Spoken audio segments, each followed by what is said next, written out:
Depuis le 6 novembre 1982, date de son accession à la magistrature suprême, le président Paul Biya soumet le peuple camerounais à un exercice. Et plus les années passent, plus l'exercice devient fastidieux et provoque un schisme politique. En 38 ans à la tête de l'État du Cameroun, le système de gestion de Paul Biya est vu pour certains de ses compatriotes comme un verre à moitié plein. Autrement dit, tout est bien, bon et beau. Il faut voir l'avenir du Cameroun avec optimisme et sérénité.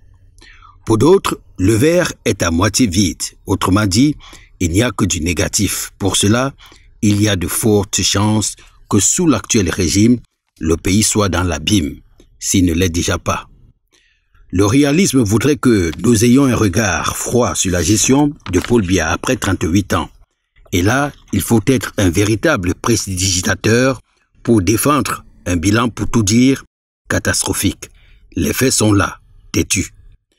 En 1982, à la prise du pouvoir à l'âge de 49 ans, le président nouvellement adoubé incarnait la justice sociale, l'espoir, la démocratie, la liberté à travers ses slogans rigueur et moralisation. Près de 4 décennies plus tard, la rigueur s'est transformée en approximation ou alors facilité ou encore mollesse. La moralisation transformée en corruption. La prospérité et la démocratie promis aux Camerounais n'affichent pas un bilan reluisant.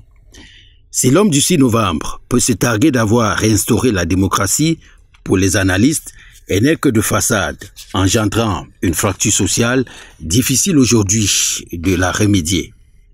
Plus de temps passe, autant la fracture s'aggrave. La démocratie est au centre des guerres partisanes, ethniques. Elle est asphyxiée. L'économie, quant à elle, est gangrénée par un cancer incurable, la corruption. Le gouvernement lui-même semble dépassé et incapable d'y remédier. Au quotidien, les Camerounais rivalisent d'ingéniosité pour joindre les deux bouts et surtout survivre.